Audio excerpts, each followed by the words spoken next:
ভোরের আলো তখনও পুরোপুরি জাগেনি। শীতের হালকা কুয়াশায় মোড়া হাতিরঝিল লেক। চেনা কোলাহলহীন এই ভোরে হঠাৎই বদলে যায় দৃশ্যপট। একসঙ্গে হাজারো নারীর উপস্থিতিতে প্রাণ ফিরে পায় হাতিরঝিলের এমফি থিয়েটার। এ সম্পর্কে বিস্তারিত থাকছে শুরুতেই।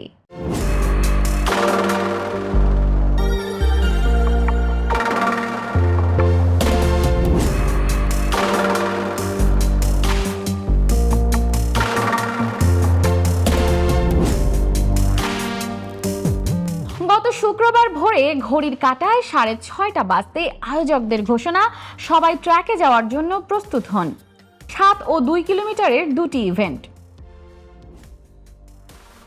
দৌড় শুরুর আগে বাজানো হলো জাতীয় সঙ্গীত।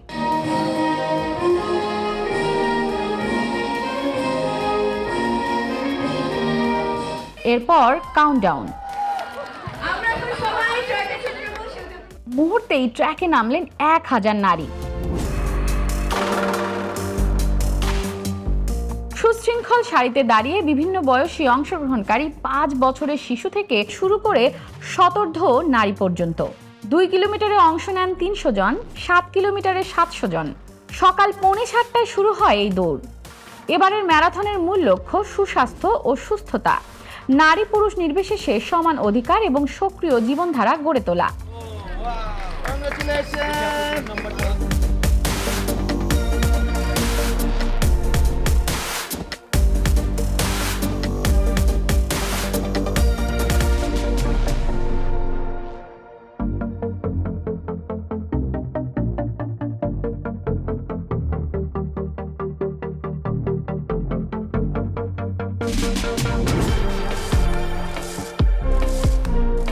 আয়োজনে সহযোগিতা করে বাংলাদেশ পুলিশ উইমেন্স নেটওয়ার্ক ও জেসিআই বাংলাদেশ। প্রত্যেকটা মানুষেরই আসলে যে স্ট্রেস রিলিজ করার যে প্ল্যাটফর্ম, আমি মনে করি ম্যারাথন অন অফ দেম। এবং সেই জায়গাটাই আসলে আমরা ছোটোবেলা থেকেই শুনি, ডোন্ট ডু দিস, এটা করা যাবে না বা এটা করতে হবে। আমরা মনে করি আজকের এই রানটি আমাদেরকে দেখিয়ে দিল যে আসলে nobody can clip our wings, we can fly in the sky. আমরা বলতে চাই আসলে আমি বাংলাদেশ পুলিশ উইমেন্স নেটওয়ার্ক, আমাদের একটা নেটওয়ার্ক আছে, একটা প্ল্যাটফর্ম, যেখানে নারী কনস্টেবল থেকে শুরু করে আমাদের হায়ার র্যাঙ্ক পর্যন্ত প্রত্যেকেই এই নেটওয়ার্কের সদস্য। আমি আজকে এখানে এসেছি বাংলাদেশ পুলিশ উইমেন্স নেটওয়ার্কের জেনারেল সেক্রেটারি হিসাবে, অ্যাজ ওয়েল অ্যাজ আমি একজন পেসার এবং আমি রানার হিসাবে প্রায় 2.5 বছর উপরে আমি বিভিন্ন ইভেন্টে অ্যাটেন্ড করে থাকি। আমি যারা নতুন তাদের উদ্দেশ্যে বলতে চাই যে আসলে আমাদের আজকে কিন্তু 50 জনের উপরে আমাদের নারী পুলিশ অ্যাটেন্ড করেছে। তাদেরকে কিন্তু আমরা we can show the pave the way যে কিভাবে তারা এখানে আসবে। এবং নিউ জেনারেশন যারা স্টুডেন্ট তাদের উদ্দেশ্যে একটি মেসেজ আমি দিতে চাই যে after completing the education join in Bangladesh police as women police. কারণ বাংলাদেশ পুলিশ উইমেন্স নেটওয়ার্ক আমরা অ্যাডভোকেসি করি উইমেন পার্টিসিপেশনের জন্য, যে নারীরা যতই বাংলাদেশ পুলিশে যোগদান করবে, কারণ আপনারা জানেন 50% population in our country are women, so we can serve the people, serve the women. So সেই জায়গা থেকে আসলে আমরা কাজ করতে পারবো। রানারদের উদ্দেশ্যেও আমি মেসেজটা দিতে চাই। আজকে আমার খুবই ভালো লেগেছে। এর আগে ওমেন্স রান হয়েছিল, তখন আমি পার্টিসিপেট করেছি, বৃষ্টির মধ্যে দৌড়িয়েছি।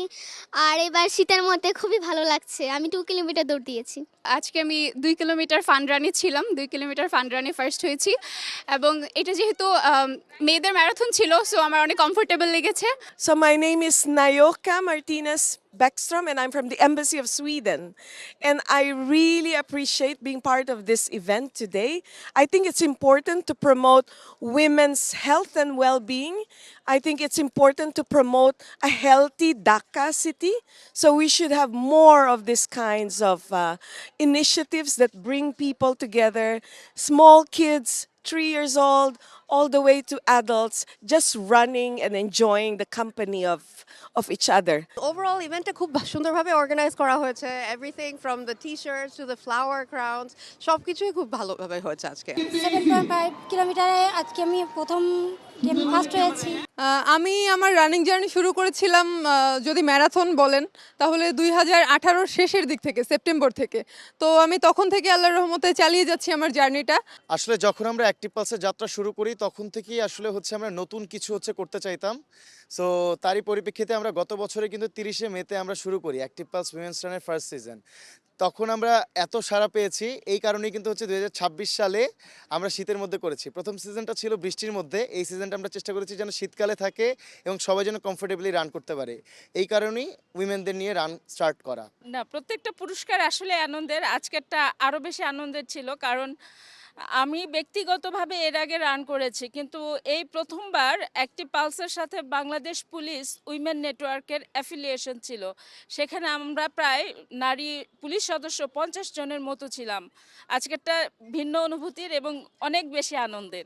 এই ধরনের আয়োজন আমাদের জীবনের জন্য খুবই জরুরি, কারণ শারীরিক সুস্থতা না থাকলে কোনো সম্পদই সম্পদ না। আমার টাকা পয়সা ধন সম্পদ কিচ্ছু না। আপনাকে ফিজিক্যালি ফিট থাকতে হবে, সবাইকে মানসিকভাবে সুস্থ থাকতে হবে, এবং দৌড় মানুষকে ফিজিক্যালি এবং মেন্টালি সাউন্ড থাকতে সাহায্য করে। পৃষ্ঠপোষকতায় ছিল সাফোলা অ্যাক্টিভ প্লাস। এই ধরনের আয়োজন নারীদের আত্মবিশ্বাস বাড়ানোর পাশাপাশি সমাজে ইতিবাচক দৃষ্টিভঙ্গি তৈরি করে।